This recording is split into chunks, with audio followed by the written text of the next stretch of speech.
Party people, what's going on? Samaj Marsh, I'm the founder of BlueDeathValley.com, and I want to welcome you guys back to a special GHOE edition of Inside the Valley, the podcast that's devoted to relentless coverage of A&T football. Of course, on this special GHOE week, I got my two co-hosts here to help me out. First up, fresh back from I-64, he went up there to Hampton. It was loud and proud up there in the enemy territory. Former A&T wide receiver and a Greensboro native, my man, Dougie Fresh Brown. What's going on, Dougie? Hey, what's going on, Aggies? Happy GHOE. Aggie Pride, GHOE baby. To you, man. We're back, baby. We're back. Whew, it's a crazy week. This feels like the most normal part of my week, man. It's been, wife got me working, work got me working, all of that, man. Keeping busy. It's whirlwind. It's whirlwind. I know man in the middle speaks in facts, does not talk riddle. I know you've been super busy already. You're going to be even busier as the week goes on. But right now, you my right-hand man, longtime A&T insider, beat writer on BlueDeathValley.com for over 2 decades. Currently the president of the Greensboro chapter of the AAF, Craig Turner. What's up, CT? Hey, what's going on, guys? Aggie Pride. It's GHOE. It's GHOE. This is the week. This is the week. Everybody's in there, man. You know what, CT, man? This actually, no shots at the last year's homecoming, but for some reason, I guess because we're that much removed from the pandemic and all the kind of restrictions and everything, I think now more than probably I can't remember prior to 2020, this feels like GHOE week. Like everybody is kind of building that crescendo. This is like Wednesday is kind of like the unofficial first day of the week to me. That's when people start coming to town. You see people all around campus, all around the city with their paraphernalia. People be stopping by campus taking pictures. I think the party stuff starts up tomorrow and just builds up throughout the week. So we got a lot of stuff. And here in Greensboro, man, like yesterday was Halloween, so that was crazy around my neighborhood. And then Friday, we got high school football playoff start. So we got a bunch of area teams. I know people going to be going all around. Grimsley, Dudley, Page, Reedsville, a lot of those teams, Northwest Guilford, a lot of schools are trying to get to that state championship. Then, of course, man, us Aggies, this is our time. Dougie, what does it feel like for you, man? Hell, feel cold now. It's feeling good last weekend in Hampton. But gosh, man, that cold snap's coming through. So much work to be done. I gotta get out tonight after the show and pack some things up, man. So, man, this that no fun part that people are talking about. I saw BJ was online, man, talking about he was somewhere off the coast diving, getting his fish or something for the weekend. I don't know where he was at, but scooping up all his fish. He was like, people don't know what you go through trying to get ready for homecoming, man. So just trying to have a successful tailgate and make sure everybody else has a good time. But oh man, it's gonna be cold up until that point. But hey, due time. It looks like we're gonna have perfect GHOE weather. Glad to have a nice fall GHOE. So no rain in the forecast. So no wind in the forecast. That's what I'm probably most happy about. Yeah. I can deal with a little cold, even a little rain, but no wind, man. That wind take the tenth out. Yeah. And CT, I know you was telling me earlier that you guys are going to be representing, the AAF is going to be representing during the homecoming parade this year. So that means everybody, y'all can't be, burn the midnight oil too much on Friday night. Y'all got to wake up. Y'all got to go to bed so y'all can wake up early to see a man Craig Turner, the AAF they're going to have your own little, was it trolley you said? What's to tell me. We're going to. Yeah, we were fortunate enough to work out a deal with South End Brewery, and we're going to be using one of their trolleys to carry our AAF members out for the homecoming parade, and we'll have some treats for the kids to give out, and just going to have a real big time.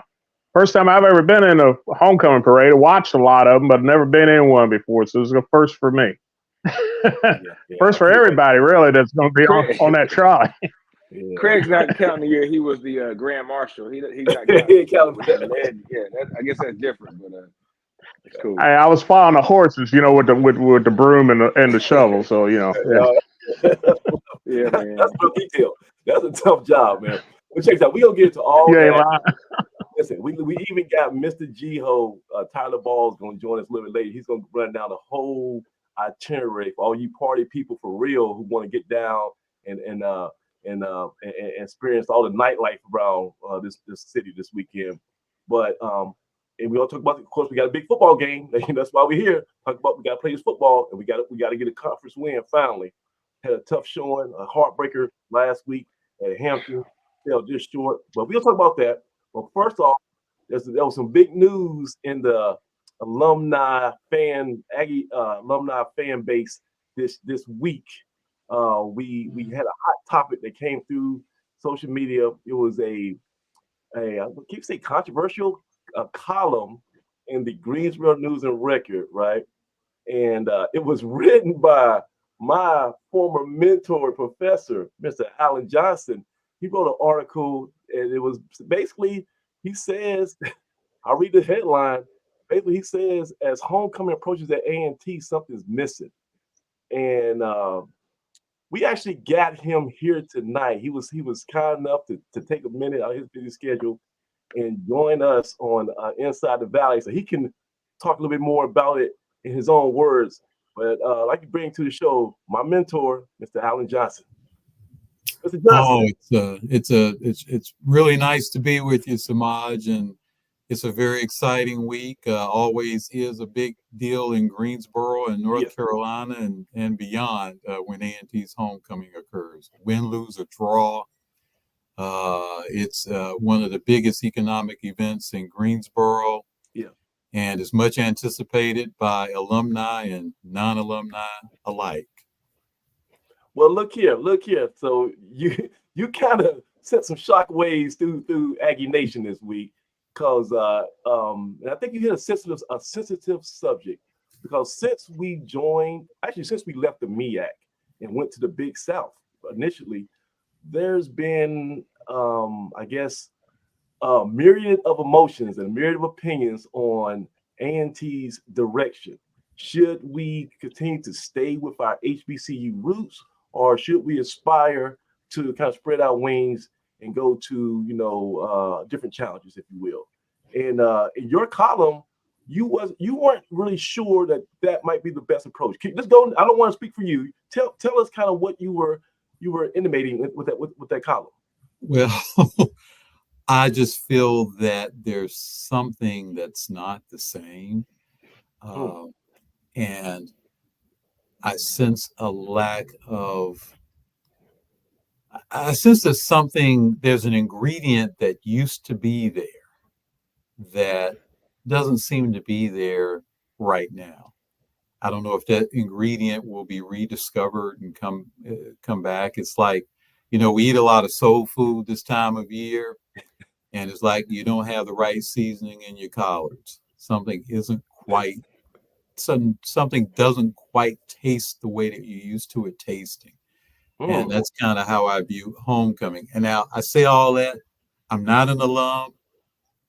I've taught at A&T for a long time, but I'm not an alum. So I recognize that, and I will bear any criticism I get for being someone who's not an Aggie alum. As I mentioned in the column, I've taught at A&T for more than 20 years. Yep. And I would not be on this planet if it were not for A&T, because my parents met at A&T. Wow. And so, and my sister graduated from A&T. So I come from an Aggie family, and I pulled for A&T ever since I was a child. And even when I was a student at UNC Chapel Hill, we came to A&T for homecoming. So I say all that to say that, I recognize that, but here's what I believe has been lost. Okay. It's that sense of tradition, that sense of family that you had in the old days when you were playing. I can go all the way back to Winston-Salem State when A&T had the rivalry with Winston-Salem State. They go over to Grove Stadium in Winston-Salem and draw 30,000 people. Certainly there's a central rivalry, which they're continuing to preserve. There's been South Carolina State, a rivalry that's gone hot and cold over the years. there's Hampton, and certainly there was Howard. I remember when Howard was a huge rivalry, and I still remember that game at what was then called Aggie Stadium that went into overtime. And I believe Jay Walker, I'm trying to remember if that was Jay Walker. Please don't bring that up. Please, Mr. Johnson, please. That's still painful to us. Come on now. It's very painful. It pains me to this day, but you have to give both teams credit. That was a hell of a game.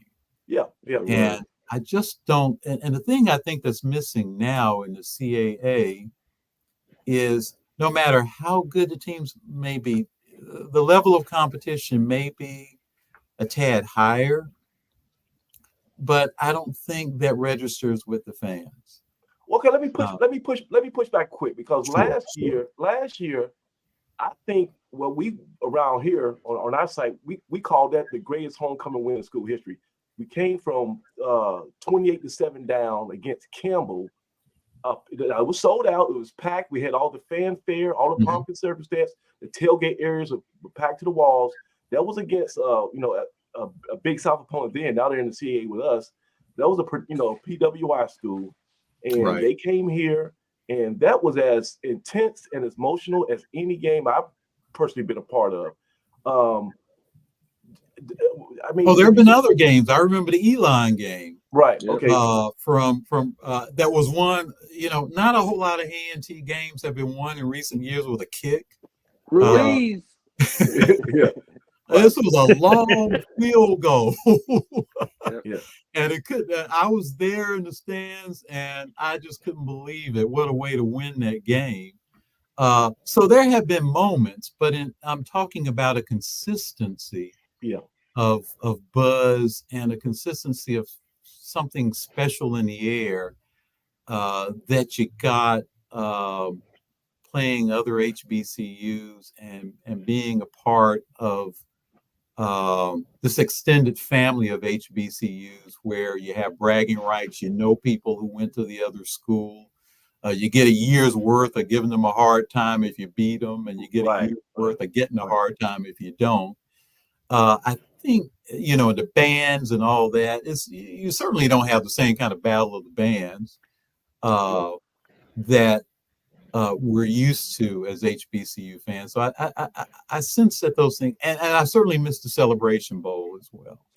So I sense that those things are missing, and it takes time to develop new traditions.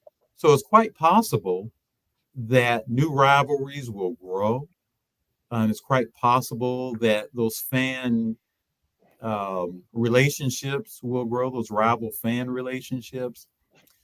But I just don't think it's the same, and I wonder whether the juice is worth the squeezing. Oh boy, you heard that expression. Well, look here. Here's a line from your column. I guess it ran in this past Sunday's edition of the News and Record. You said, "I understand the unbridled ambition that A&T Chancellor Harold Martin has brought to nearly every aspect of his alma mater, from academics to student life to fundraising to athletics. But bigger isn't always better. Sometimes even better isn't better." Explain to me what you mean by that. Like how in your opinion, like moving on to a higher ranked conference, they get 4 or 5 playoff teams in every year, is much more competitive than the MEAC.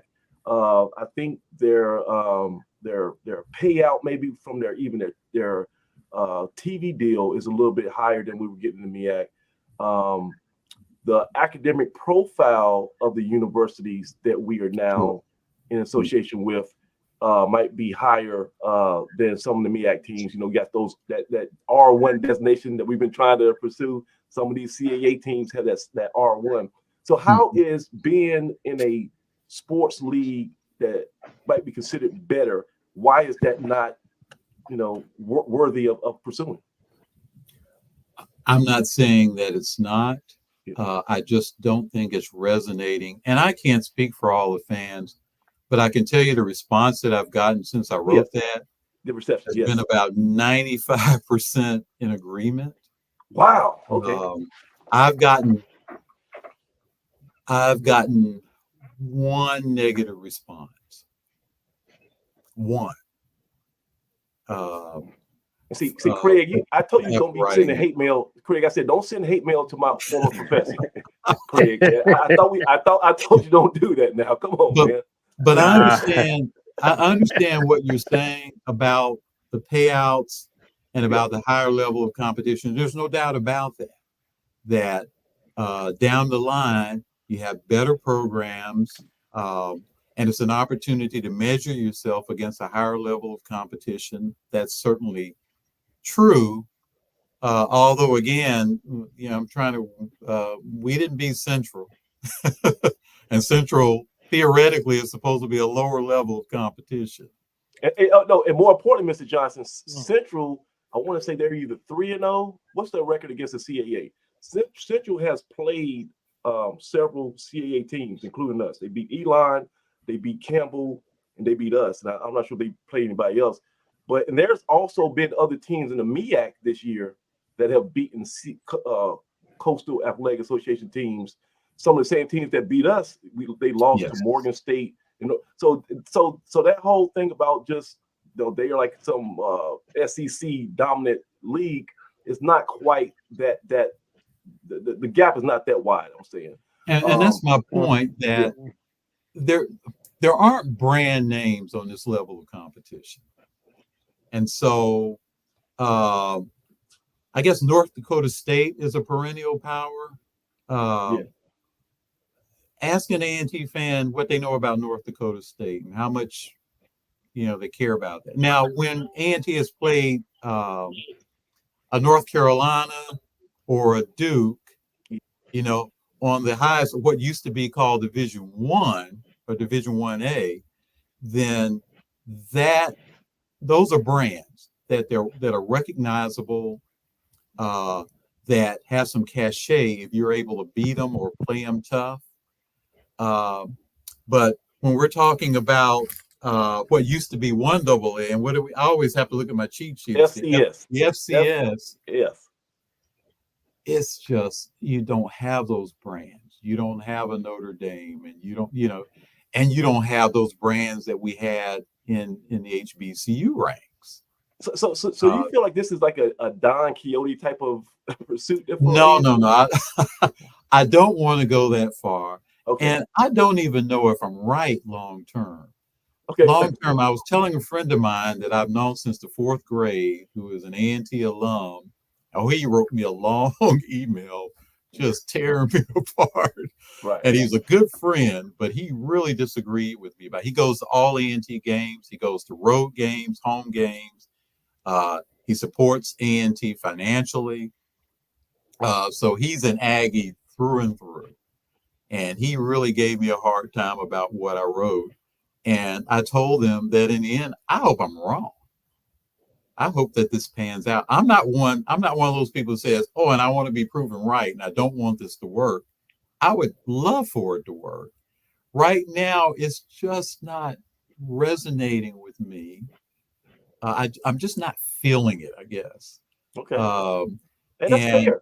And I sense that a lot of other fans aren't feeling it, as well. And maybe it'll be something that takes time. But again, I think on this level of competition, I'll put it this way, and please push back. I think it means more to A&T fans to go to Celebration Bowl than to go to the playoffs. All right, so I got passed it to another columnist here, and he's our columnist, Craig Turner. He's been writing for BlueDeathValley.com for two decades now, and he's an award winner. He won the Samaj Marsh You're My Best Friend award a couple years in a row. So CT, you as somebody, you share your opinion. You get pushed back too on some of your takes. When you saw Mr. Johnson's article, what was your takeaway? Did you agree, disagree? What was your takeaway from his piece? I understood where he was coming from. I didn't agree with it, but I understood where he was coming from. I understand it's very similar. It's very similar to when, and I'm dating myself here. Back when the MEAC was formed and broke away from the CIAA, A lot of the same arguments were made at that time that the MAC, leaving the CIAA, it was lost luster. People didn't know how to react to it, even though it was an all HBCU conference. It was breaking a lot of old rivalries, a whole lot of old relationships between all the teams in the CIAA.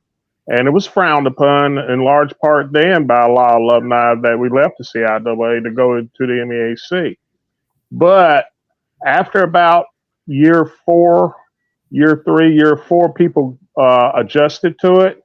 And then those rivalries within the MEAC, although there were some traditional rivalries, there are also some teams in there that normally did not play each other, especially in football. And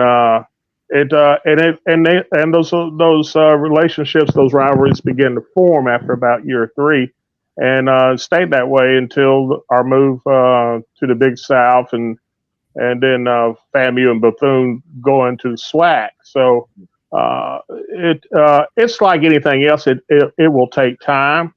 I think there's rivalries. I think there's a rivalry building right now in all sports with Campbell. Okay. They haven't been shy about kneeling us, and we've been giving it back to them here over the last 2 or 3 years since we've been seeing them on a regular basis.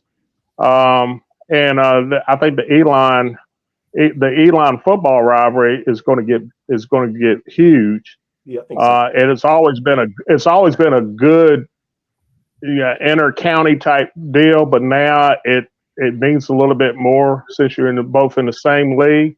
I think that's going to blow up.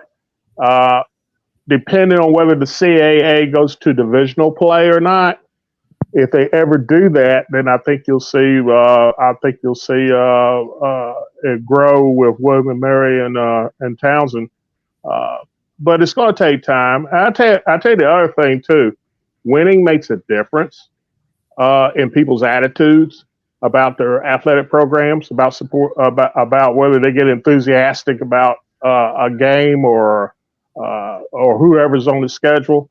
If you're winning, then everything takes on a different aura. Then, if you're struggling a little bit, then people tend to disengage. So I think you got to give it time. I'd say let's revisit this, say in 2025, 2026. And I think we'll have a much clearer picture of it.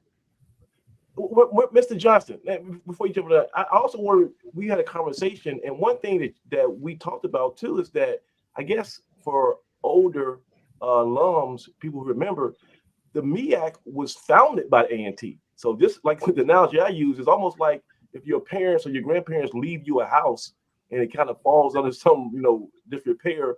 Instead of like fixing the house, you kind of say, well, it's old. I'll sell it, move up to a new house. So I think that's also, Mr. Johnson. I think that's kind of some of the people's pushback too. Like the MEAC was this grand experiment that we created, that we built, and then we just kind of walked away for progress. So and I got to tell you, I'm one who writes. I'm an editorial page editor, so I often criticize people for not being open to change. Yeah. And for not being open to new ideas and new ways of doing things. And again, Chancellor Martin has done a remarkable job in transforming A&T and in preserving a lot of the things that have always been great about A&T and then building on that. So I want to make that clear. I think he's done a fantastic job, and he's changed a lot of people's minds, people who were skeptical about some of those changes. And those same people had the same complaints that I'm having, which is we've always done it this way. Why can't it stay the same? So I get that, but I don't think, and I mentioned in the column, I see intercollegiate athletics having problems on every level. And I see chaos on every level. And I don't think, in fact, I think I look at the ACC. I'm not sure the ACC is going to be here. Well, your Carolina, your Tar Heels, you guys are going to be playing I think Cal and Stanford. They're gonna be a member in the ACC in a couple of years. And SMU. I mean, and that's crazy. Yeah. So you've got all this chaos, and so and I believe actually, I'm kind of a traditionalist when it comes to that. I remember the ACC was 8 teams. 8 teams, yeah. And the rivalries meant more. The tournament and basketball meant more. And so always going bigger isn't the best way. The ACC is bigger now. I don't think anybody who's been around a while like me, I'm dating myself, and you're dating me by calling me Mr. Johnson. It's in my DNA. I would, I think anybody who's been around will tell you that intensity that you had with those rivalries, it was just greater. And it was more intimate. And it was more compact, but that was to the advantage of the league. And so I think I think that's a little bit analogous to what we're talking about here. I don't think you change a lot of things. I think going to R1, as the highest level of research institution, I think that's a wonderful idea. And I think A&T should be commended for going for the top. Athletics, football, I'm not sure it's worth doing that. I think that I think that going to that slightly higher level, I still wonder whether in the long run that will be to A&T's advantage. And again, I may be wrong. I think the points about Allan, I remember there was a good rivalry brewing with Appalachian State. I remember that. Yeah, and I got frustrated. Appalachian got the big head, and then A&T started beating them, and they wanted to stop playing A&T. And they were both on the same level of competition. The App moved all the way up.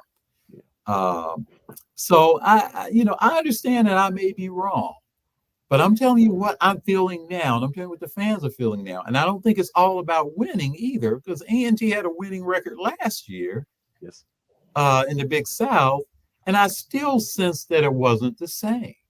Well, Doug, you can attest. We're gonna have withdrawal pains in a couple weeks when everybody goes to Atlanta for the Celebration Bowl, and that used to be the A&T Invitational, and we're not gonna be good down there without them. Not so fast, my friend, because you see, when you are the brand that is A&T, folks will find a way to make sure that you get down to A&T. And right now, the Blue and Gold Marching Machine is #1 in the band rankings. And I don't know if you remember, but Tyler Ball said, there's the big band competition that's going on Celebration Bowl weekend. Yeah. And those Aggies just popped in from #2 to #1, I think, last week. So we lined up to be in Atlanta come December 15th, 14th, whatever weekend it is. I always throw it on my birthday weekend because we had such good times during those birthdays. But yeah, it's looking like the Aggies could be down there, which, would be awesome. But, when it comes to college football and just collegiate athletics, in a sense, I mean, academics and athletics are just, you can't separate the two. They're so close related. And I'm still one of the belief that conferences are still formed, alignments are still formed based off of not just football, but academics, right? Conferences are aligned through academics. If you look at the Ivy League, you look at the old Pac-12, you look at the Big Ten, look at the ACC, all those schools are closely related academically, right? So when you make that push to go R1, right, you want to be the best. We talked about the academic profile of CAA. There's no question. It's academically it's a step up. Competitively, football-wise, we believe it's a step up. But, again, it's not the end goal, right? We're still looking to make some great strides and keep climbing. So it's part of the process. And you guys are right. Winning does change the attitudes of folks, because most folks aren't just complaining about the conference. They're complaining about the record or what's going on with this coach and this and that. Yeah. Right. So if you come out hot and we're winning, I promise you things will look a lot different. But just even the movement you see from when the ACC was looking to add schools, right? They didn't just go out and pick the schools they thought were good geographic fits or good rivalries. They went and got schools that could fit the academic profile of the ACC. Right, and that's what Cal, Stanford. Right, same thing. If you look at the SEC, those schools tend to have some of the same academic profiles as well. So you have to take those things into account. The SEC is different because they weren't looking to really add members, and they're going to be real strategic when that time comes. But things are so unstable. I think it was a good step to move towards what is a pretty much a stable conference. And folks forget the MAC was on some shaky ice, and they were one school away from one school from making a decision to go elsewhere after us. That could have really broke up the conference. But there were other schools that left. The Florida schools left, and they were gonna go either way. I think FAMU was gonna go either way, and Bethune kind of might have got forced a little bit. But that's just kind of where we are. The landscape changes, right? And one thing I'm glad that we're not doing is sitting around and being reactive instead of proactive, right? That's a good point. Good point, Dougie. Because I know Samaj will be going crazy, right? He's one that he likes to see some action being taken. And these plans were setting forth so long ago, right? When we're talking about we having a hard time seeing what's coming in the near future. Well, there's folks that plan this and we're seeing things 10, 15 years out for where they thought A&T could be, right? And we talked about in 99 where we thought A&T could go in years before. So I think we just really don't have a grasp on just how the type of sleeping giant we're sitting on, right? A&T is a sleeping giant, and the same schools that you name with that brand and that profile, listen, A&T is going to be there, if not bigger and better. And that's the thought process that the Aggies have to have. That's the thought process that our community has to have. It's not just about the plan and questioning the plan. It's just about being a supporter, right? That's the new. No. I'm pushing back on that. No. If you hear my voice, question everything. Hold on, before you go, because I know where you're going with this. Okay. To be the best, right? Best. And so with that, I'm going to support A&T 100%, right? And I'm not saying I support every decision or every hire or this and that. I'm saying as long as the track record looks like we're heading in the right direction, which the track record is great, not just good. Our track record over the last 10 years is great. And I'm not just talking about football. We're not just talking about academics. Across the board, the trajectory, that's my word, is great. So this is part of the process. And when you look at the things that have come up in the process, of course, the play, the record, those sorts of things, there's still a lot that we can look to. And I think last Saturday was a big, big evidence of that, we got some things that are going on. We are still some steps away. But things are getting better, man. Things are getting better. But Mr. Johnson, respect to you, man. You lay it out in a way, and I love the fact that you engage with folks and you make folks have to ask those questions. You say the things that a lot of folks were thinking.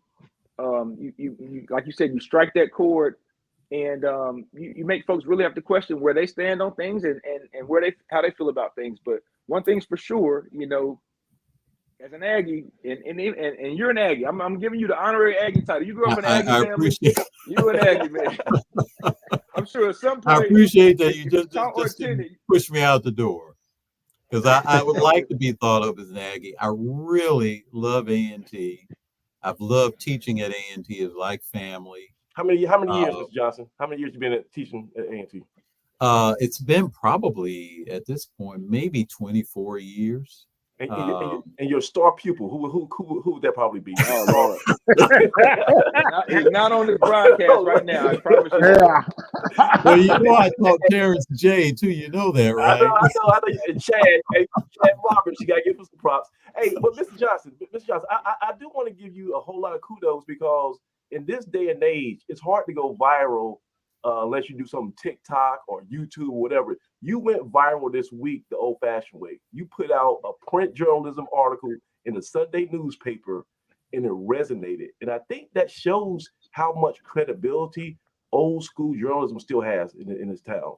But when you put something out there, people read it. They might not agree with it, but they read it and they respect it because they know you have expertise and you have credibility. How did that feel to know that people still care about what you say? Well, as long as they don't run me out of town, it's okay. But I'll tell you, I did not expect this, but I appear to have touched a nerve here. And I think the good thing about it is the dialogue. I think it's important in the Aggie family for people to put it out there. And I know some people do anyway, but put it out there in a constructive way, to say, okay, let's talk about what we're doing and where we're going. And part of that growth process is the question, okay, are we heading the right direction? Are we doing the right thing? Is the end goal still worth pursuing that we believe we're headed toward? And this is and is this for everything? Is this across the board that we do this? Or we've invoked the Ivy League, the name of the Ivy League. They do it in basketball, but they don't do it in football. They don't go to the playoffs in football. In terms of competition, football is a totally different animal. Right. And that may be blasphemy in saying football would be different from basketball at A&T, since football is clearly a more dominant program. But they have carved out this special place for their football team. There's a different level of competition than Ivy League basketball. And so I just raised that question. And I'm not talking about as big a difference between the Ivy League versus other levels of competition. I'm talking about a smaller gradation between what's happening in the MEAC, the level of competition in the MEAC, and the level of competition in the CAA. Because I think we'd all agree that the best in the MEAC can play with the best in the CAA. I think there's evidence of that. Yeah. And so I just raised that question. But as I said in the column, and as I told my old high school buddy, that if I'm proven wrong, I'd be glad to be proven wrong. If A&T makes it to every level, every pinnacle that it envisions, that Chancellor Martin envisions, I'm all for that. But I raise questions that I think need raising. I hope I sparked a conversation that people can have. They can be honest about it. They can have some back and forth about it. They can hear each other's points. And the way that you progress is you have those conversations, you hash it out, and then you move forward, whatever direction that takes. But I'm all for A&T continually moving forward. Well, the title of your article was, your column was, "As Homecoming Approaches at A&T, Something's Missing." You can still find it online at greensboro.com, which is the website for the News and Record.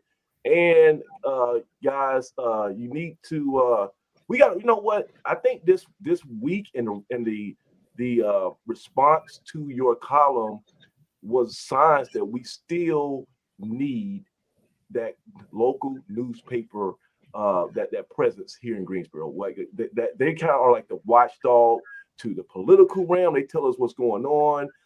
They behind the scenes.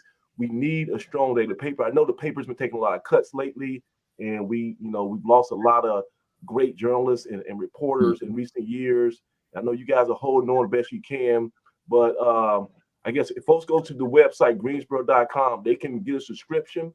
They can subscribe. And one of the best pleasures I had when I was a kid was to run outside, get the newspaper, and then go to the sports page, look at the box scores of all the games the night before. This is before ESPN and all the other stuff. This is you had to find out who won by looking at the paper.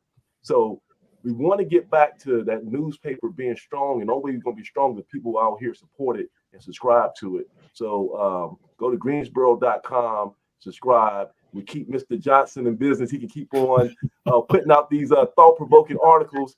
He's also a longtime professor at A&T. He taught yours truly. And I don't mind saying this, everything from a journalism perspective that I know, all my skills of getting to the truth and telling the folks on BlueDeathValley.com, I learned from this man right here. He was tough. I don't think I ever got an A in this class. I don't think to this day I got one A in this class, but I got B's and I passed, but I learned along the way. I was probably one of the laziest students he had, but I appreciate it, and everything that he taught me, it resonated like 10 years later. That makes me feel good, because sometimes I wonder, but that makes me feel good. And one other thing I'll say real quickly, that I was a sports editor at the News and Record before I was the opinion editor. Right. And one of the things that I sold my staff on was covering A&T. If you go back far enough, this newspaper did not do well by A&T. No, there was a time where A&T's sports information director used to have to write the game stories to go in the daily news and the record, and that was wrong. And so what happened during my tenure and sometime before it, I won't take all the credit for it, but we had a staff that bought into A&T, bought into the importance of covering A&T. And again, that was during that time where we had that great Howard game and A&T's program was clicking on all cylinders. And I remember I felt the proudest when I had a sports columnist named Wilt Browning, legendary sports columnist. And I remember I might have been a couple years into the job, and we were talking about football assignments for the coming weekend. And Wilt said, "I'm going to A&T." He said, "We gotta cover A&T. That's the big game." He wasn't going to an ACC game. He was going to A&T because he recognized that A&T was the best local sports story in football of that year, of that season. It was the best story. And I felt so good because I didn't have to say, "You really need to go there." He was telling me that he really needed to go there. That's awesome. And the rest of the staff that he really needed to go there. So I think we appreciate A&T a lot more for what it means to the community, and certainly what athletics mean to the community. So I am really overjoyed that it's homecoming week, and I'm really honored, Samaj, to be a part of this discussion tonight. And I hope y'all have a good time the rest of this week. Well, are you gonna be at the game? I'm sure. I'm sorry. Are you gonna be at the game Saturday? Are you gonna be at the game? I plan to be if I can get out of the office. All right. So look. So when you get a chance, shoot me a text, and I'm gonna give you the directions to Doug's tailgate. He got this legendary tailgate, and Okay. people will be tickled. They see your face now. They will be tickled for you to come by the tailgate and just make a visit, and we give you some food and some beverage or whatever. I hope they'll be tickled. Yeah, they will. They will. Yeah, for sure. But we got security. Don't worry about it. We got this guy named Trues. He's our security. He's a big, tough dude. But so. But I've enjoyed it, and really good to have the conversation, guys. Yes, sir. Thank you so much for taking the time. I know you're super busy. I appreciate this, Mr. Johnson. Thank you so much. Anytime. Y'all take care. Thanks. Appreciate it. Thank you. All right. So that was my old professor, JMOC, that Crosby Hall. Now y'all see why I'm so on top of things from that reporting perspective, Mr. Johnson. He was kind of like my Yoda. I was Luke Skywalker. He was Yoda. He was showing me the ways of the Force, and I can see that. Never got it. All right, so but Craig, man, you got your Craig back in the middle, man. You throwing me off, man. Got me off the middle, man. Yeah, hold on, watch out, and man, there we go. We go. All right. We good. So look, guys, we kind of ran a little long with that, but that was very important. That was very important, and he touched on a lot of things. Both you guys had excellent points too. But now we got transition because this is GHOE week, right? So we got a lot of events going on across town. Pretty soon, I think the man, Mr.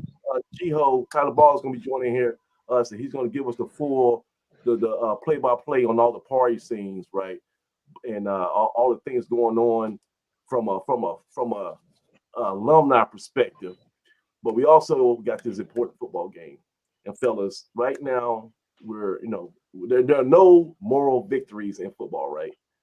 But I think on Monday during a press conference, Coach Brown was a little bit more optimistic. Oh, what the world? Good Lord, what we got going on here? All right. I can't decide to join me tonight. I see. But the other cats, the Townsend Tigers, they're coming to town. So look, I think Coach Brown was optimistic on some of the things that worked, right? Dougie, we finally got over the 100-yard mark for passing. 200, I think, 11 yards. Hey. There you go. The first one of the season. Go ahead. What else? Give me more. We got our first touchdown pass. 2 passing touchdowns. Yeah, baby. Yeah. And my man Chris Young, I think he did a pretty good job of scheming some confidence building, easy throws for our young quarterback and some easy receptions for our wide receiver core. Because Tamon Cook. Hold on, my stuff not working. Can you say that one more time? I don't think I can hear you. Can you say that a little bit louder in the microphone? Oh boy, because I don't think you had a chance to say that. Let me hear it one more time. My man, the people in the back. Mr. Chris Young, okay, offensive coordinator extraordinaire. He did a good job. He did a better job of scheming some easy confidence building throws for our young true freshman quarterback and some easy confidence building catches for our receiving core. Because Tamon Cook on the third play of the game, he caught pretty much a shovel pass, and that ended up being a 45-yard touchdown reception. And then later on, Kenji Christian, our running back, he caught a nice little swing route in the flat and took that for 70-some yards. I forget how long that was. So we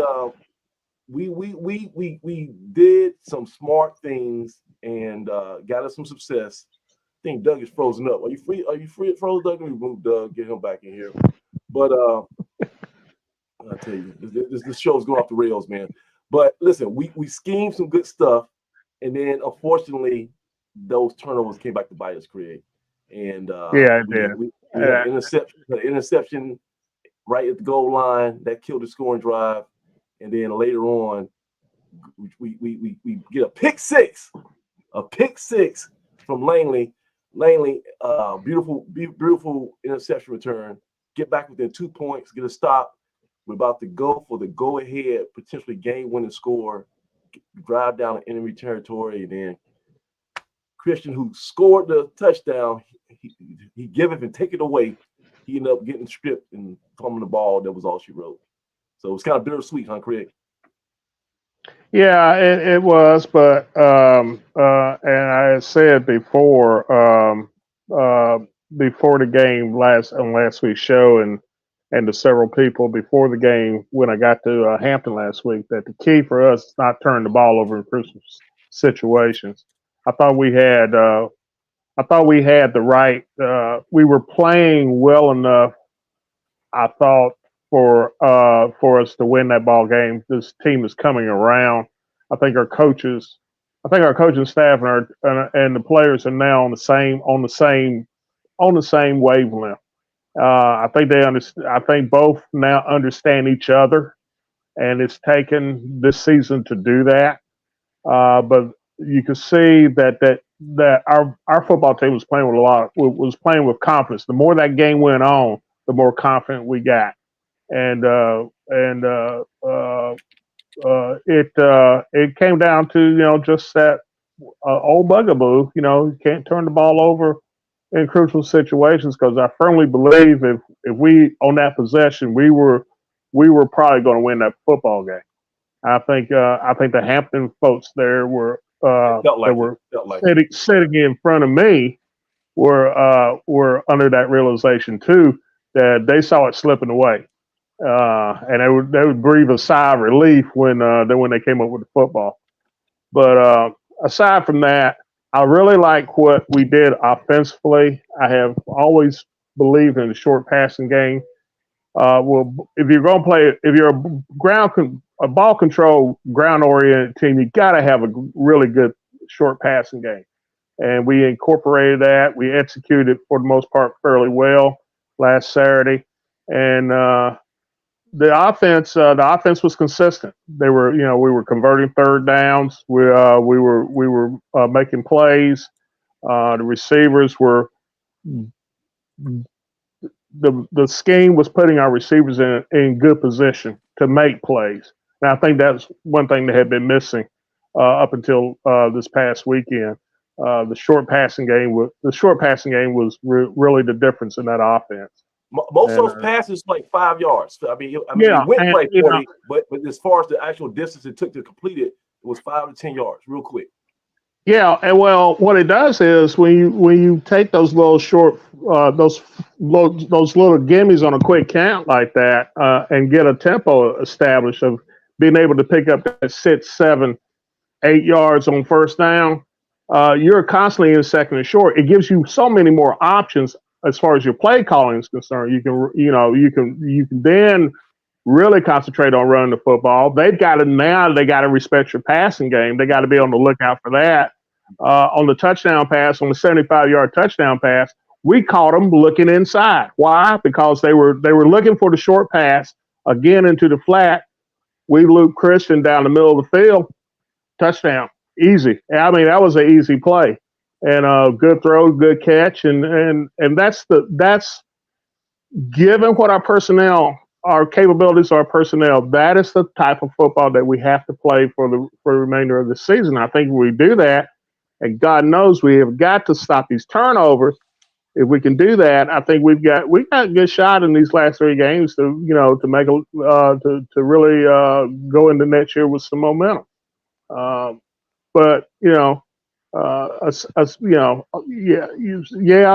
to win the game. It was disappointing, but then again, it wasn't like I wasn't like we weren't like some teams last week that got blasted completely out of the game before halftime. So these young guys are coming along. This football team is going to be fine. We just got to really get into the recruiting aspect of it. And I think once we have a full recruiting year, especially on the offensive end of it, I think we're going to be a really good football team next year.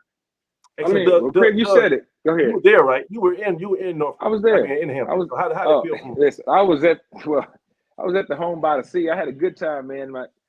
Some few of the Hampton grads and some of the alumni, they laid it out for you, boys. So we had a good time, man. Shout out cousin Lou, man. He'll be down here celebrating GHOE as well. Okay.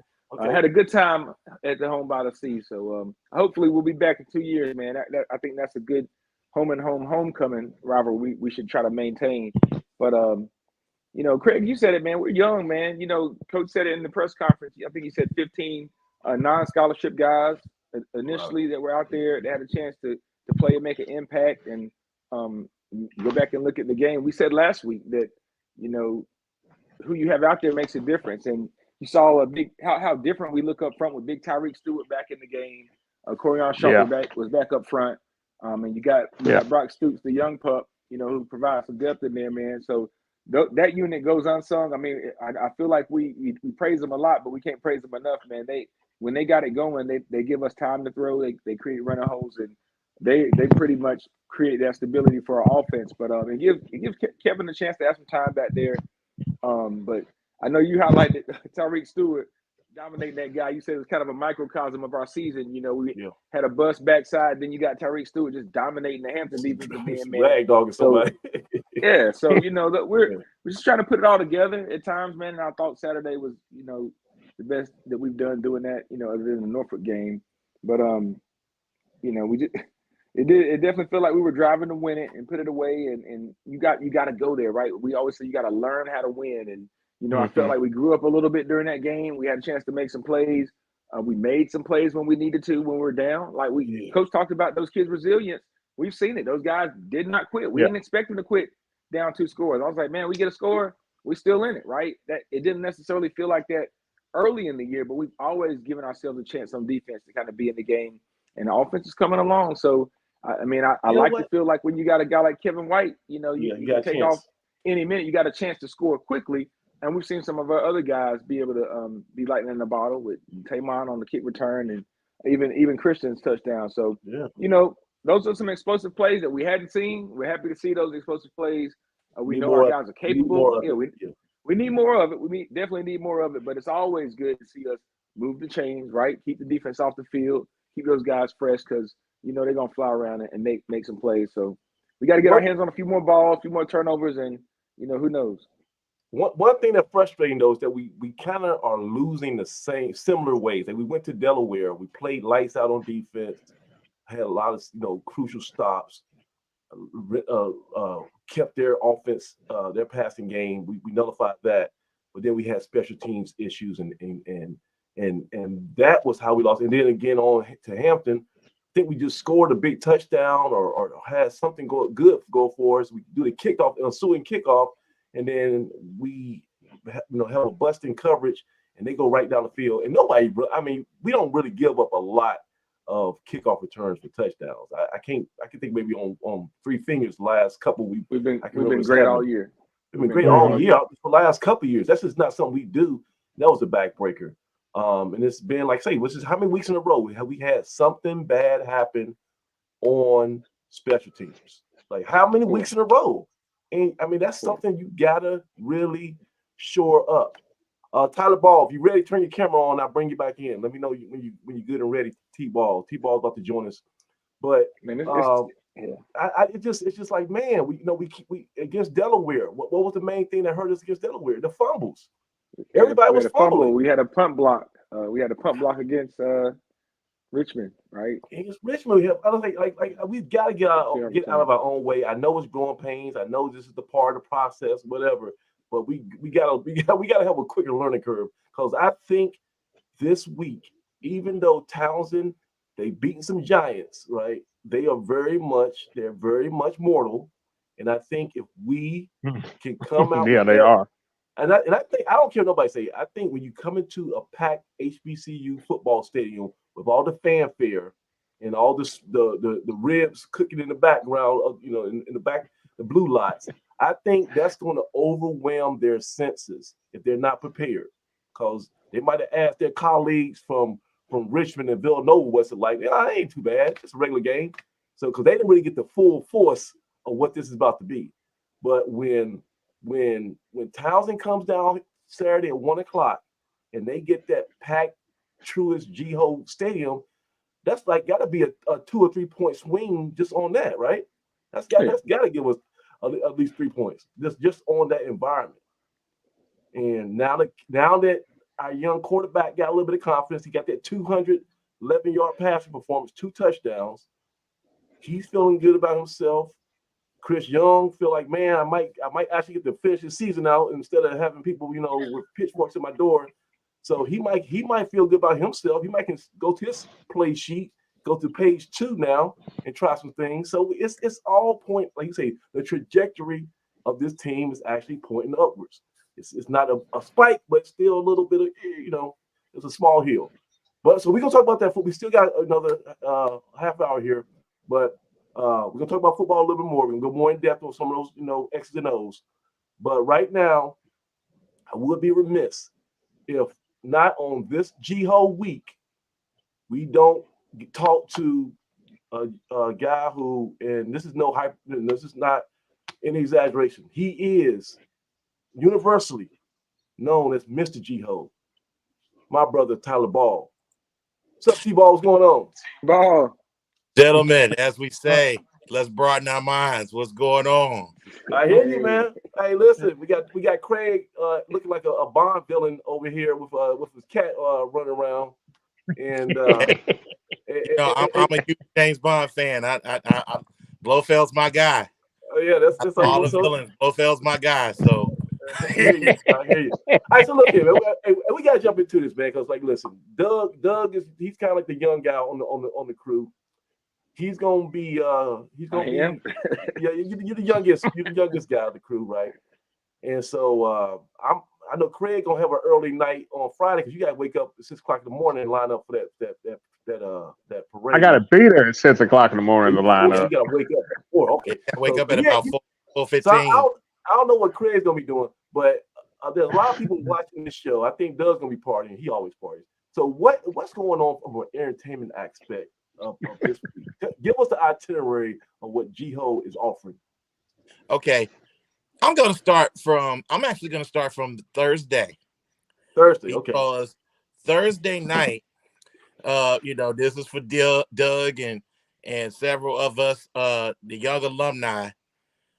We have a invite only, what's called the Top of the T Young Alumni Celebration.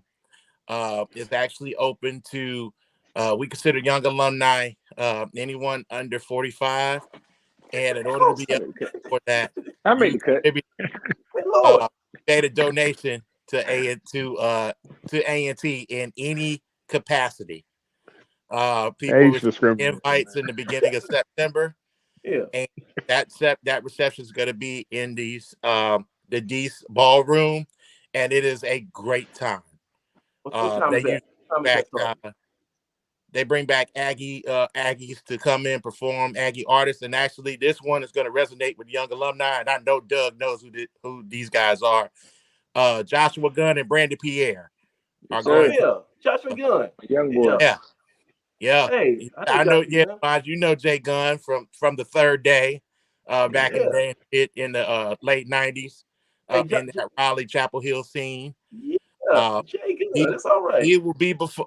He's gonna be performing, and of course, Brandon Pierre, well known Aggie.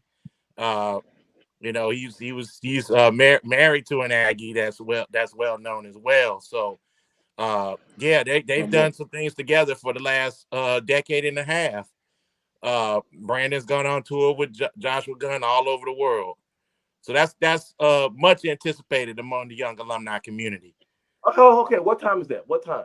That is going to be at the ceremony starts at 7 o'clock, and he'll hit the stage right around 8:30. That's the Deese Ballroom. Yeah, at the Deese Ballroom. Yes. Okay. All right. Yes, they get greeted by the chancellor and several major donors. I know Deese himself, Mr. Deese himself, was actually there and saluted the donors and thanked them for making an effort, because we need our young donors. Gotcha. Yeah. And I really want to say this because we are now approaching the 20th anniversaries of the James Carmichael Rennick era. 2003 is the first class that had Rennick for 4 years. And, he was really the one that drove the records of alumni with his generational campaign, his $100 million generational campaign, where enrollment went up. The university started to make its changes cosmetically, lights in the stadium, for example, new dormitories, the parking deck, all those things were accomplished under the Rennick era. And I don't believe that he gets the credit as he deserves. Man, you about to start something here. I know that's a point with you. Oh my Lord. Oh, it is. Listen. Nah, I can't get off track. So listen, this is GHOE week, and I'm gonna talk about. I know it's a point with you. He's trying to bring me back. He's trying to bring me back. I'll stay focused. What I will say is that we have a very strong young alumni community, and that is all because of the work of James Carmichael Rennick. Man, I love you for saying that, brother. Thank you so much for stating that. And then, I will boldly stand for that. Yeah, and that's a fact. You stand on business, and I got a rant that I'm gonna save for next week because I thought about some stuff, but it's not appropriate right now. But right now, go ahead. So that's Thursday, right? Okay, yes, that's Thursday. Okay, now Friday. Yeah, Friday really kicks off at about 6 a.m. in the Sheridan. Okay, fitness is a thing. And we Aggies gonna make sure that you working out on your routine early in the morning and getting to the gym and everything. A&T will take care of you, because we have 3 different types of events to get you moving. Friday and Saturday. Let's start with Friday.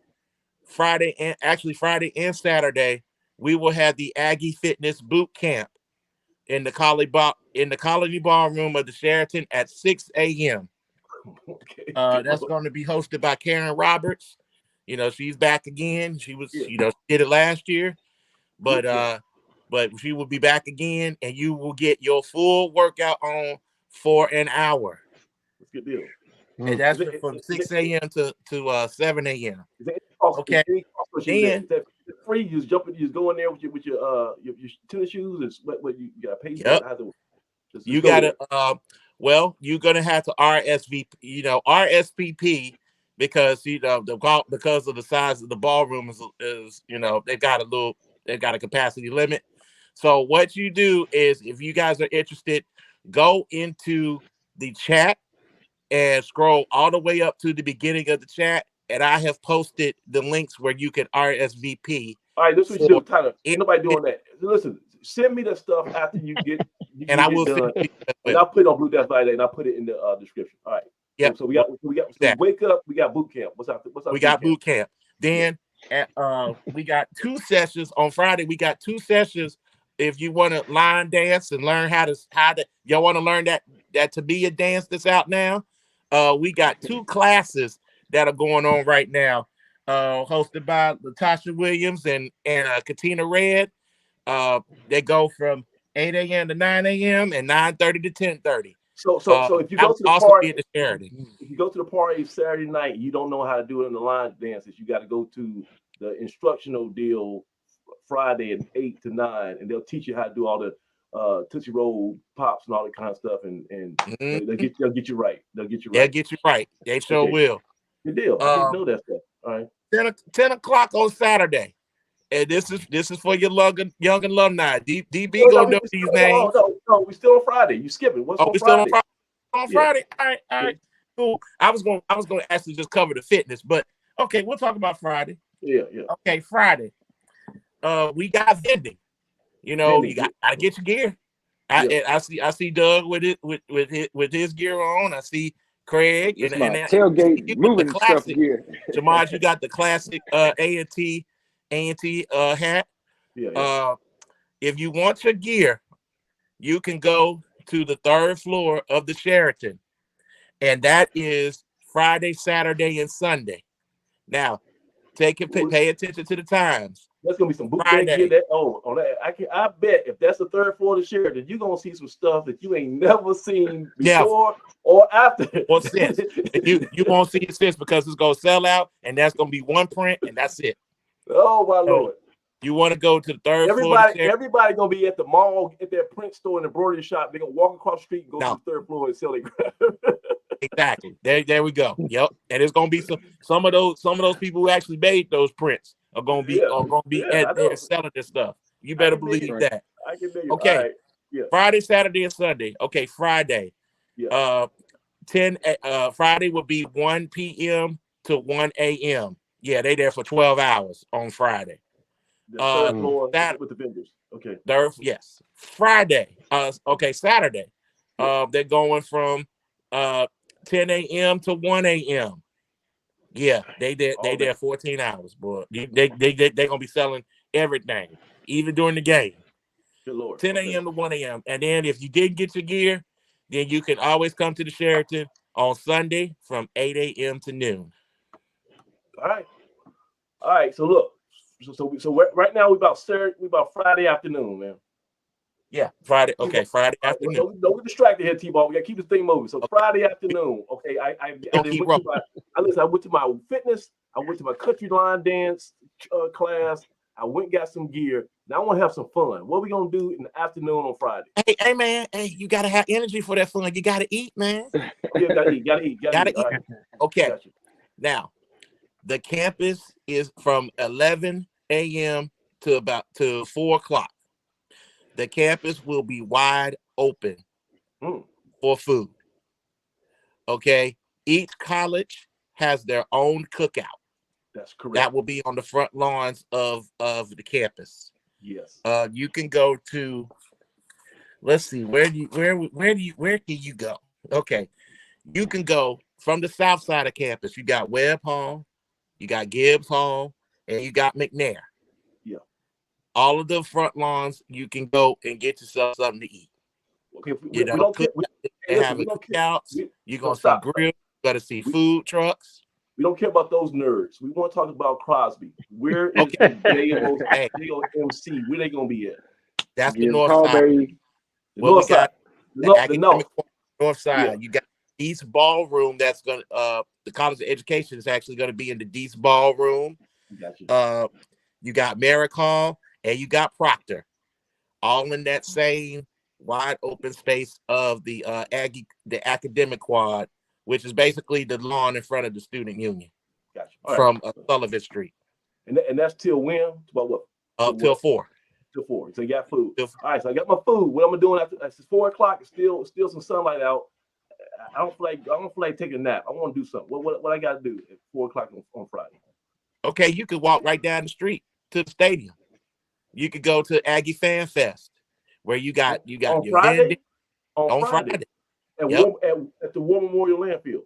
At War Memorial. Here you go. Here you go. 4 o'clock to 9 o'clock. The hollow grounds of War Memorial Stadium. So that's right. That's what everybody do. This is gonna be the challenge. I want everybody who's over at the Fun Fest, at the fan thing at War Memorial at the landfill. I want you to take out your camera. I want you to take this random pictures of that facility. And I want you to come back onto BlueDeathValley.com, and we got a thread that says War Memorial's complete dump. I want you to add in your own images. Not the week. Not the week. I want you to add in your own images because I'm so upset about that we couldn't clean that bad boy up for this week. But so after the tailgate, after the food, after the food on the campus, you can go to the War Memorial parking lot and do the Fun Fest. Yep, Fan Fest will be there from 4 to 9. Okay, wow. Okay, 4 to 9. Good deal. Okay, now, Friday night. Yes. Friday night, oh boy, you better find your own party because the alumni have already made their decision and they have sold out the Charlie Wilson concert at the Sheraton Hotel. Yeah, it was gone easy. Craig, you going to that? Sold out. Yeah. No, man, I got parade duty. Yeah, you got parade. But you know what, man? I got parade duty. And I don't know. I know they do kind of like the big time donors get their first dibs on that. But they do, yeah. and that's going to be right before the dinner. Okay, yeah. The concert starts with a dinner at 7 o'clock, but before that dinner, they have a chancellor's invite reception. And of course, to get the invite, you have to give a certain amount. Okay. Yep. That's going on at 6 p.m. 7 p.m. is the dinner. And then the show starts at 8. If you were lucky to get your hands on those $200 tickets, hey, you better be there. You better represent because. So what if you like me? What if you like me? You were not lucky enough, and you still want to do something that night. What can you go to the lobby? You go to the lobby. You can park cars. Direct traffic. I got to be valet. There ain't no middle ground. It's either go to a VIP or valet. That's all. That's the only options I got on Friday night. Huh? Pretty much. Because your party's on. Because you can find a party on. You can find a party probably at downtown Greensboro. Yeah. We have some of our promoters are doing their annual parties. The one that I know that still has tickets left is at Elm and Bain, and that is run by Larry King, former A&T football player Larry King, part of LK Productions. You can search him on Eventbrite. Yeah. He has an all-black party at Elm and Bain, which is on just across the on the South Elm side of downtown, where Elm Street and Market Street meet. Right. You can. That's where you. What about day parties? There's no day parties Friday. Friday. Oh boy, I'm telling you, the day sold out. You will be struggling to find a day party that is going on in Greensboro. That is not sold out. It's too late, buddy. It's too late in September. They go before the game tickets. They did. Yes, they did. The Aggie Gents, which actually donate several a percentage of their proceeds to A&T. They're having their party at Bennett. It is sold out. Oh yeah, I heard about that one. Hey, what about? What's that something that's going on downtown? Like the city of Greensboro was going to do some type of stage or something for us? Okay. Yeah, that is actually, okay. That's one of the few things that's not quote unquote sold out. Right. Yeah. Hey, talk to us broke people, man. Come on, Sharp you okay. to people from my Gotcha. economic background. Okay, come on now. We got one of our alumni DJs, DJ Rewind. His name is Desmond Sharp. He runs his own sound production company called Sharp Pursuits.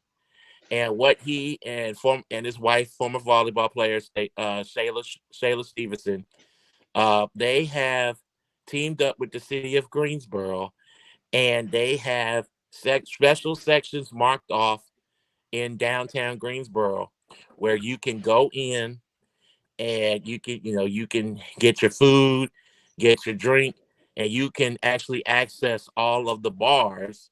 And about 5 or 6 of the bars will be showing the homecoming game on Flow Sports. Oh, this is Saturday. This is Saturday. So Saturday afternoon during the game, now, you're gonna have. Now I got to take a step back to Friday. I'm still supposed to be on Friday night. So Friday night, man, good. I like to say it's good luck. What about the step show? Out. What about step show? Step show still. Okay, yeah, you got the step. Thank you, Samaj. I was thinking about that. Yes, the step show still has much, man. So much in the Greensboro Coliseum. There's the annual step show, and they have the tickets are on life support. Oh. But yes, there are several organizations will be stepping, including some from other universities outside of A&T, and they will all be competing for a cash prize. So step show at the Greensboro Coliseum. That's Friday night. That is Friday. And then and Doug is having a spades tournament, right? So I'll give you the address in the chat for Doug's house. Hey man, I can't tell you all the secret basement part. I got a couple basement parties that we I swear to secrecy myself. No, don't forget about the pop-up shop downtown now. And I'm about to go. Okay, I'm sorry. Go ahead. Let me talk about that too.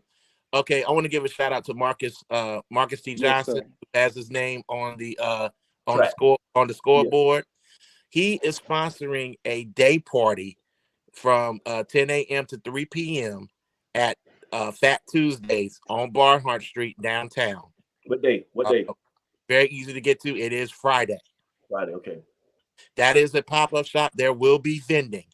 So if you can't get to the Sheraton for some reason and you need some gear, you can go to Fat Tuesdays and get yourself one of those famous daiquiris. Fat Tuesdays over there off Wendover, over there across the street from Celebration Station, right? Is that no. Fat Tuesdays is actually off of that's South Ruby Tuesdays. That's Ruby Tuesdays. That's Ruby Tuesday. Man, we gotta get you out of the house, man. I swear to God, man. I know Xander probably knows what Fat Tuesday is. Listen, you definitely got to check that out. And I got that information. I'm gonna send that information. You gotta get that. Fat Tuesdays is Aggie owned, by the way. What's Fat Tuesdays at? It is at on Barnhart Street. If you go, it is at South Elm downtown.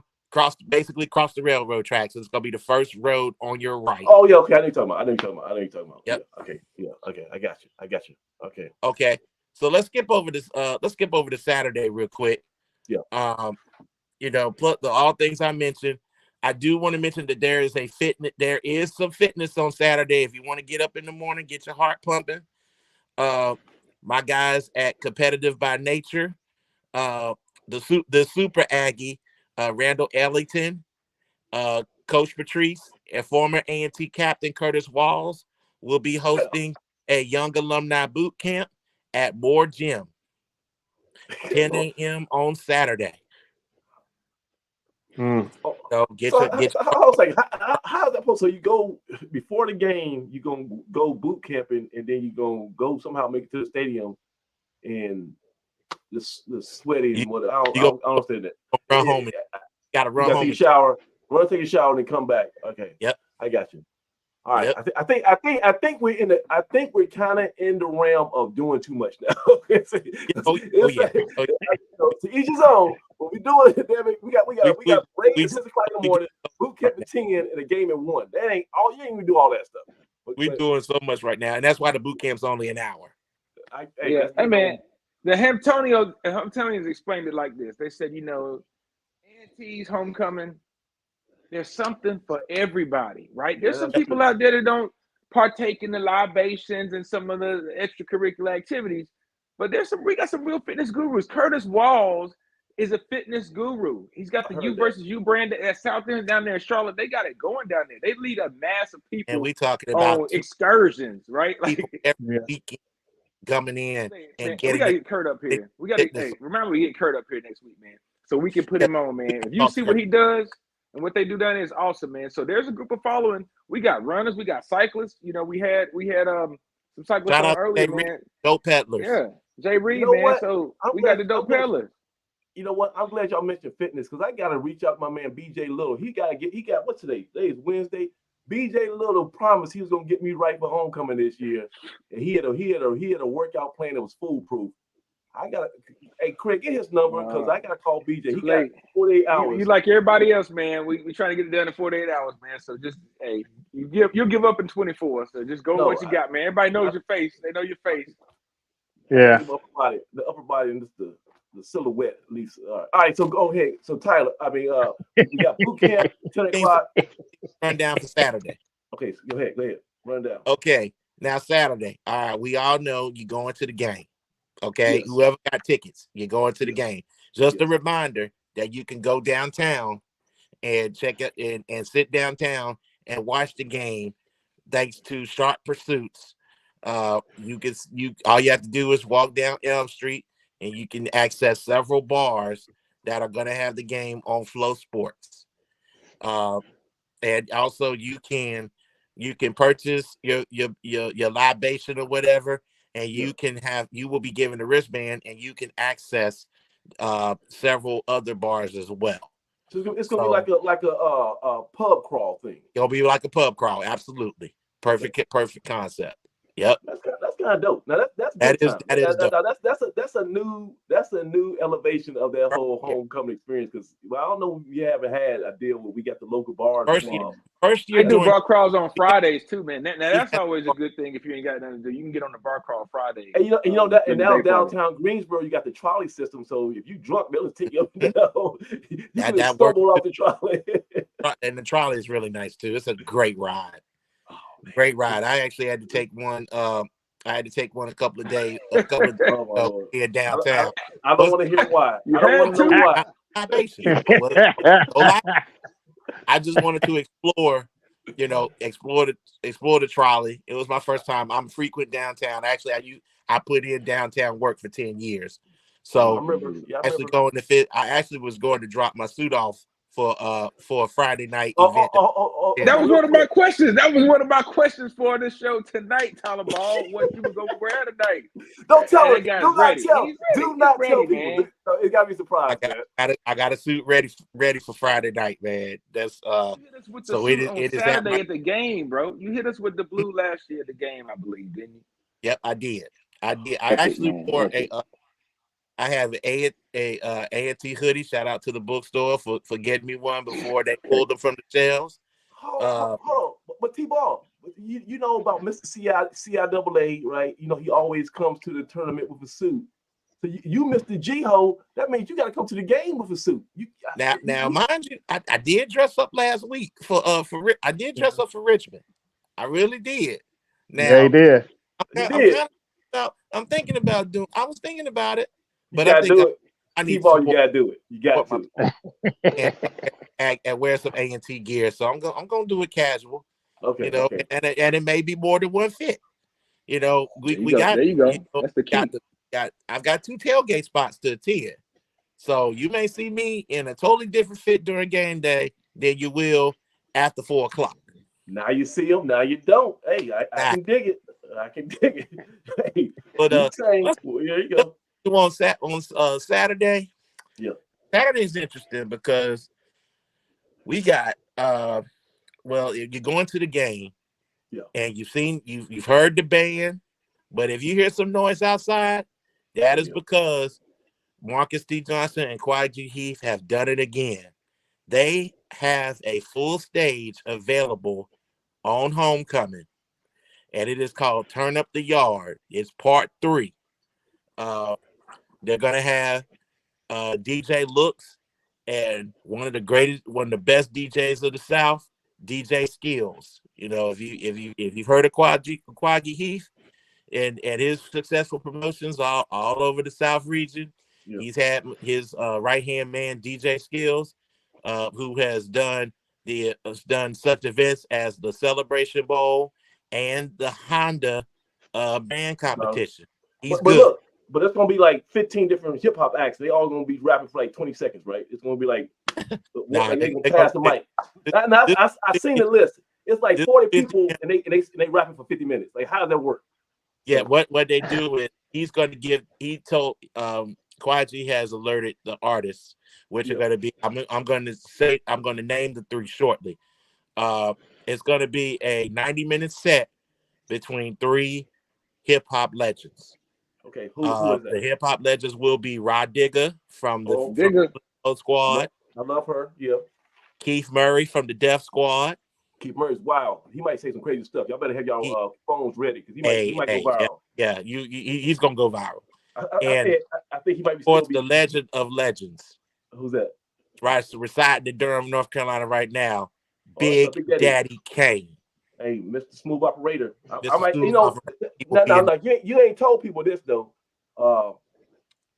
That it's actually going on during the damn game. So they didn't wait till after the game. It's like start like the second quarter, they're gonna be having a concert, right? They're gonna have a full concert. You're gonna have the Just Once band, if you like go-go, you need to hear the Just Once band. Before the band I announced for Saturday night, you need to hear Just Once because they can hang. We bring in a go-go legendary band on Saturday night, but the one that you need to hear Just Once.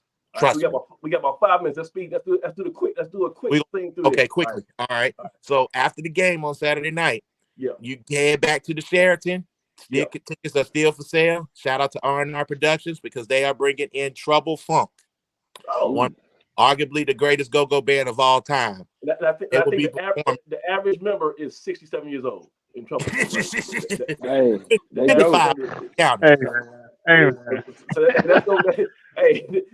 That's gonna be some real trouble. Be careful. But hey, music's time.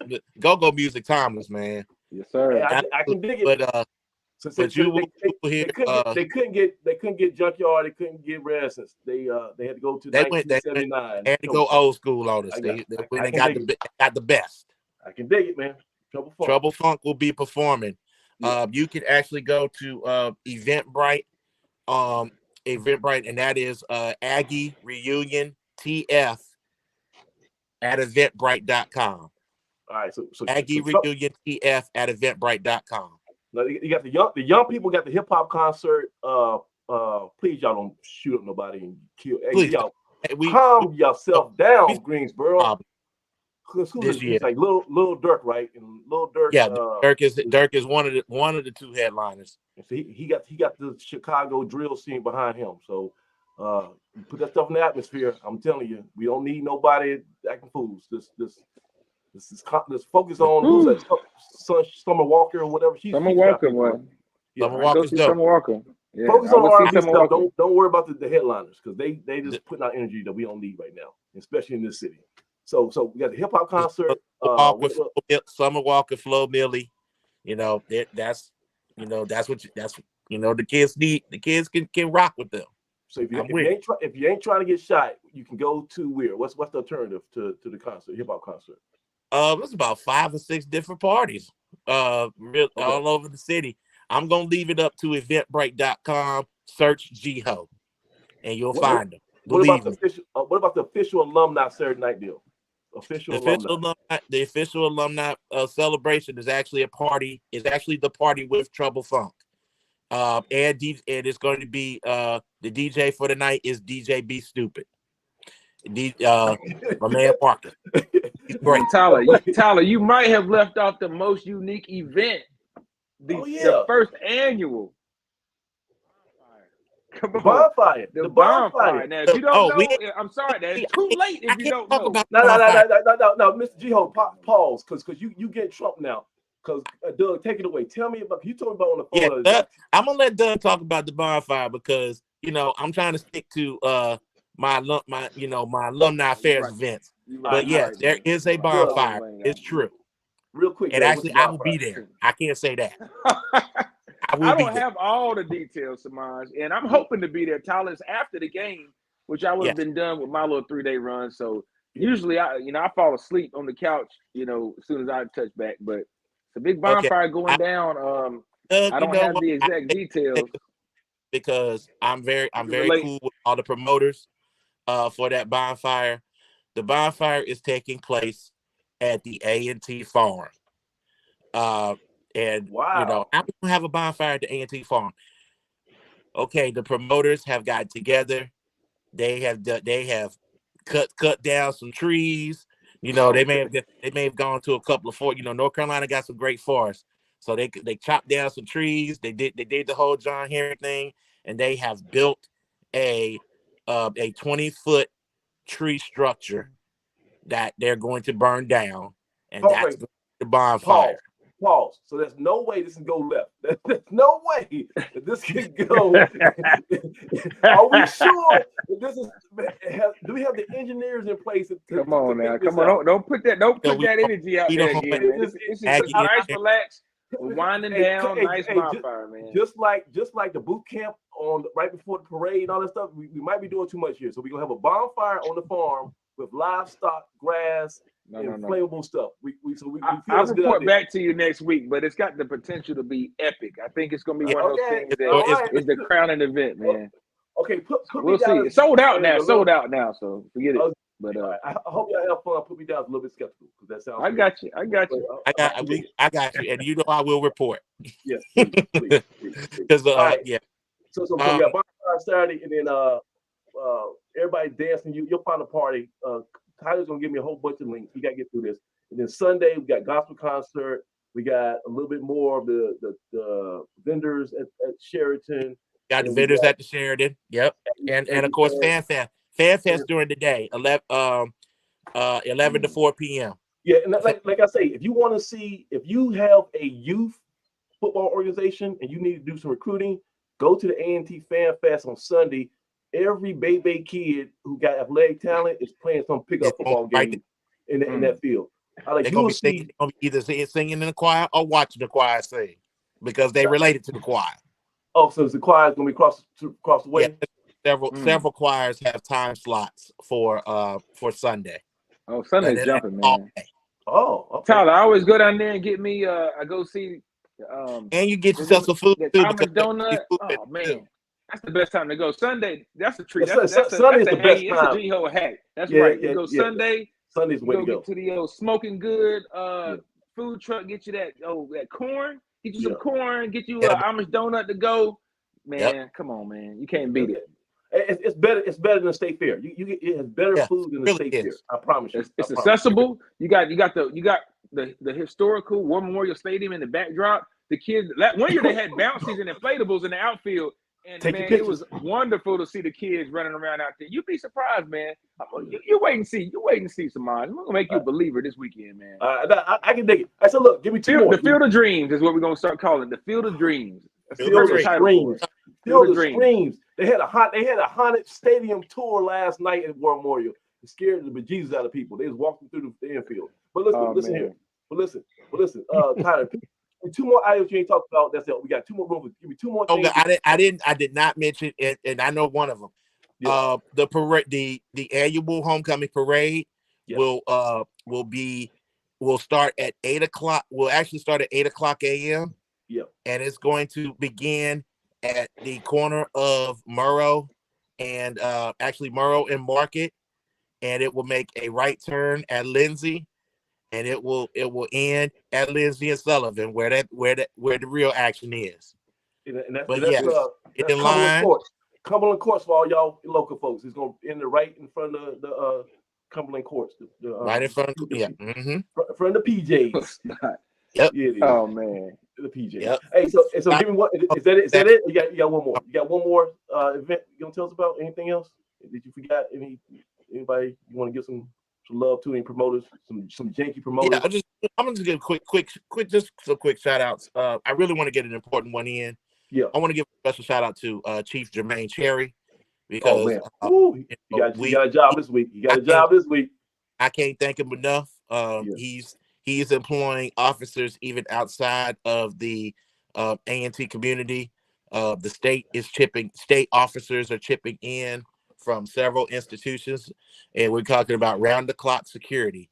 And we can't stress this enough because of all of the serious situations that have happened during homecoming at our at HBCU campuses.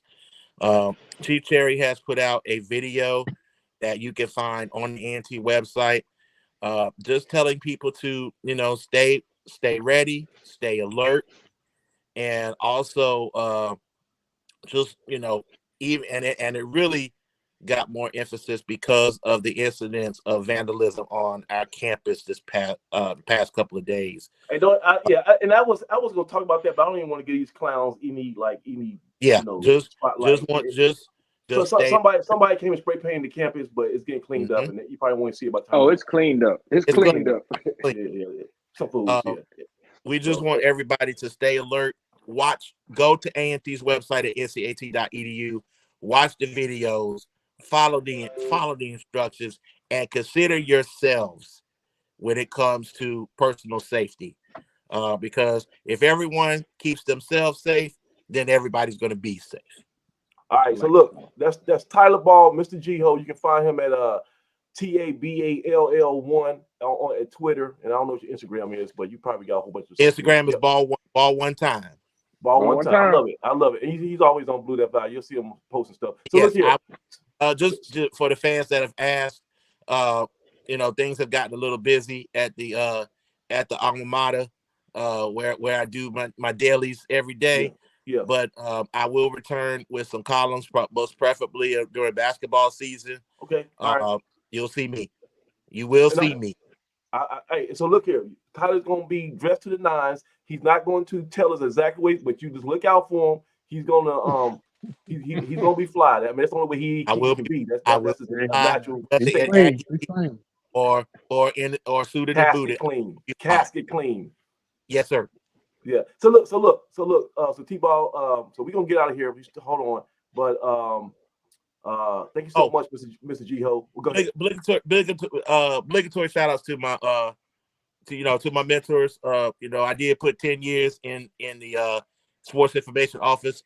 Just BJ Evans, Donald Ware, I play-by-play man currently. Kia Mason, and of course Brian Holloway, a current SID. Some great people you work for. Great people. Outstanding. Love them guys. All right, so look, so that's GHOE. We're gonna put all the links that he talked about in the description after this. All right, Craig and Doug, let's take us out of here. Me and Doug, after the greatest homecoming on earth, me and Doug gotta celebrate the greatest anniversary on earth. Not each other, make that clear. Make that clear. I respect the why. Hey, Tyler, we need Mason Cameron up here to pause for a minute, but our respective wives. Absolutely. So this Sunday, I got a little connection with Miss Angela Doug, Danielle's mother and my mother, AKA together. Yeah, man, I heard about that. How about small world, isn't it, man? Very small world. Folks in Delaware now. Yeah, so they'll be down here. So I'll be out of commission on Sunday, but Doug, I'm pretty sure you got something going on around here in Greensboro. So give me a last word, Doug, and then Craig. Last word. I mean, the brand is strong, folks. A&T's A&T. GHOE's gonna be GHOE. I mean, I think we saw that. And Mr. Johnson saying how folks were coming for him, and the firestorm people that were after the mad spray painter. I mean, so anytime anybody takes a jab at A&T, man, Aggie Nation is ready to pounce on them. So we know that for sure. But here are my 3 words for homecoming. I think it's kind of fitting for the season and this week. Things you need to practice, and if you do these 3 things, you'll have a successful homecoming. Number 1, you got to plan, right? You can't just walk out here and willy-nilly plan ahead, plan accordingly. Wherever you are, think ahead. Number 2, exercise some patience. Have patience. Have patience with your family, your friends. Everybody's gonna be tired, stressed out, worn out. Everybody's working hard this week trying to get stuff ready. Exercise just a little bit of patience. Things will get done. They'll take care of themselves. And lastly, man, everybody, of course, I want you to have a good time. But we're gonna plan, right? We're gonna plan ahead. We're gonna have some patience, and then we're just gonna GHOE, man. We're gonna have a good time. All right, plan, have a little patience, And just GHOE. So damn it, Craig. Doug, you had two P's and you throw the G. Just GHOE, baby. I was setting you up for that one, baby. It's just GHOE. That's all that matters. Just GHOE. Have you ever heard of alliteration? Alliteration, man. Three things that sound like. I thought the journalism majors would appreciate it. Good Lord, man. You know? PP and GHOE. All right. Craig, help us out, man. Hey, next. Biggest thing, I want everybody to have a good time. Yep. Drink in moderation. I don't want to see nobody. I don't want to see any. I don't want to get any phone calls about can come bail me out. So y'all, enjoy yourself. I